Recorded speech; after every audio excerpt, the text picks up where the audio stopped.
Welcome to the Planet Microcap Podcast, the #1 destination for everything microcap investing. I'm your host, Robert Kraft, and each week I sit down with elite investors, CEOs, and market experts to uncover actionable insights and real-world lessons you can apply immediately. Are you a new or experienced microcap investor? Do you want to meet microcap management teams as well as other microcap investors from around the world? Planet Microcap hosts the highest quality in-person microcap events in North America. The mission is to bring the best microcap investors, companies, and allocators together to gather, connect, and grow. Visit planetmicrocap.com to learn more about our Las Vegas and Toronto events. Now, a quick disclaimer. This presentation is for informational purposes only and should not be construed as a recommendation to purchase or sell any security referenced herein.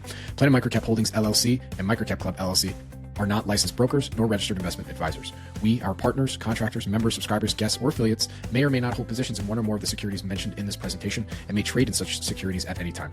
We may have received cash compensation from one or more participants for presenting at past, present, or future events. We recommend you consult a licensed investment advisor, broker, or legal counsel before purchasing or selling any securities referenced in this presentation. Welcome to Planet Microcap. I'm your host, Robert Kraft.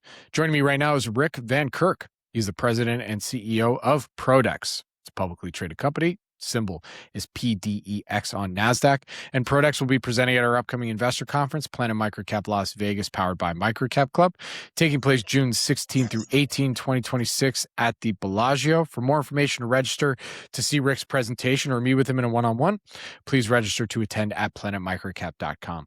And with that, Rick, thank you for joining me today. How you doing? I'm doing good. Thanks for having me. Absolutely. It's great to have you. It's been a few years. Yeah. Yes. This is the last time we chatted. Actually, last time I think we did an interview, we put that out in 2022. So this is a long overdue update. But, for those that aren't familiar with the Prodex story, can you give us that quick overview and history of the company? Yeah, we've been around, almost 50 years, but the last 25-ish in medical device. And we're in Orange County, California. We've had some growth. We actually have 2 buildings here now. And the way we got started in medical device is that we told the big companies, we could help you design and develop your products, in about half the time that you can, because perhaps we don't have the red tape and bureaucracy, and we'll do that for you, but we'd like some manufacturing rights in return. And we started doing some development supply agreements with some companies and started building up the medical device business here. And that's where we are today. We've made a lot of progress in the last 10 years, had a bit of a dip, 2011, 2012, but been ramping up since then. And we actually now have kind of opened the aperture. We do still, as a medical device manufacturer, contract manufacturing and design and RA services, but we also now have our own products and technology as we're trying to be attractive to more and more people out there. So that's fueled a lot of growth, along with some really good customer relationships and projects they have. So we've been growing about 10% year over year the last 10 years, and I think we have some things going to keep that momentum at the same level, if not more. So that's pretty much the catch up from 22, I think. So yeah. No, that's perfect. I mean, I know this might be slightly repetitive, but I want to also lock in on a few things because, again, it has been a minute. But for those that have been following the story, what would you say are some of the key highlights for Prodex of the last 12 to 18 months? Well, maybe the biggest, and a lot of people probably have read this, in December, we signed a 3-year contract extension with our largest customer. And that's on the heel of a couple other extensions with them. So we feel like we have a good, solid, long-term relationship with them. So that was a major issue for us. We just recently completed an acquisition of a local machine shop, which does a couple things for us. 3 things, maybe. It helps us increase our capacity.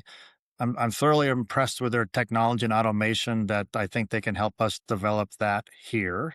And they've got some customers that are new to us that might help us grow our business as we get to know them, not to mention the business that they're bolting on. So that's a big driver for our potential success going forward.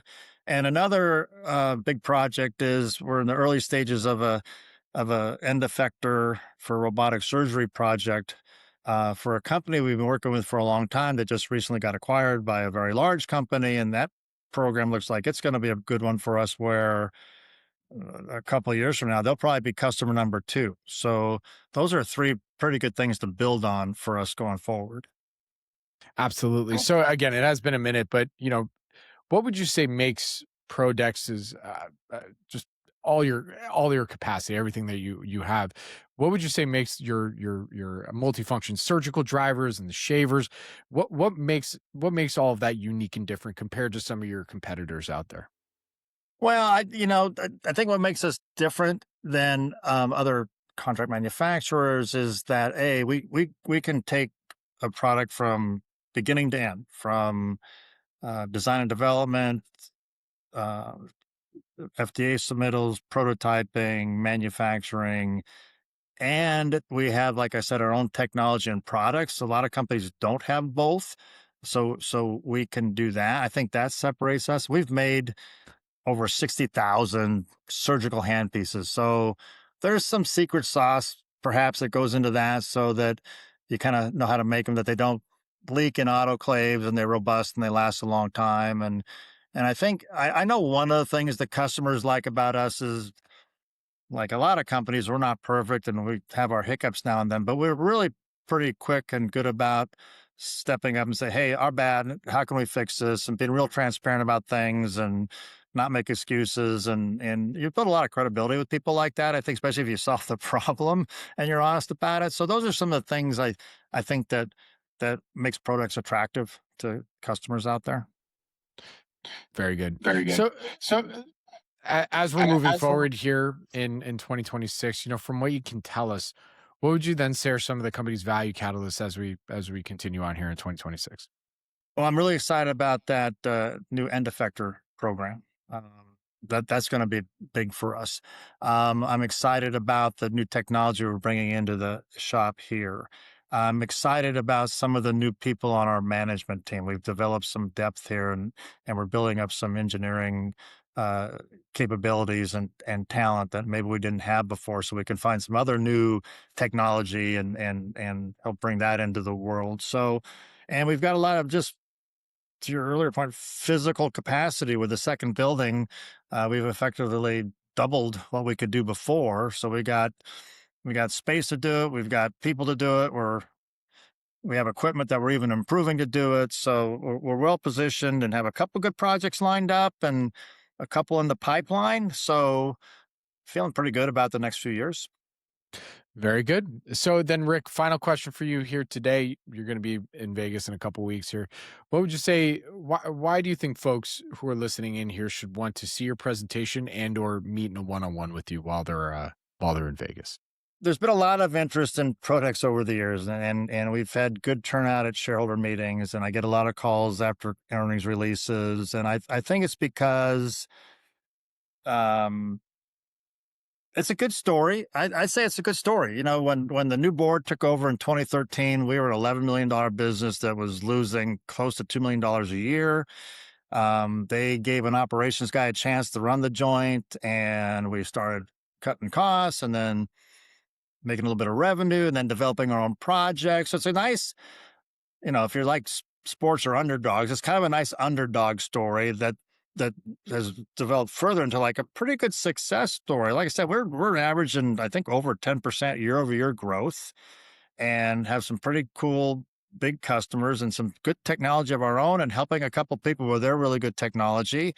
And our track record is that of growth. We're, as I alluded to earlier, we're positioning ourselves for more growth, whether it's space or new projects. I don't see any reason why this momentum wouldn't continue. So, man, I'd want to jump on the Prodex train if I was out there. And if people aren't sure and they want to come ask me questions about it, that's great. If they want to come see the presentation to help them buy that train ticket, I think that'd be great. So, a lot of good things have happened, and I do think our track record suggests there might be more. And so that's why I think people should check us out. Very cool. All right. Well, Rick, with that, where can our audience go and find more information on Prodex? Our website, www.prodex.com. It's Pro-Dex.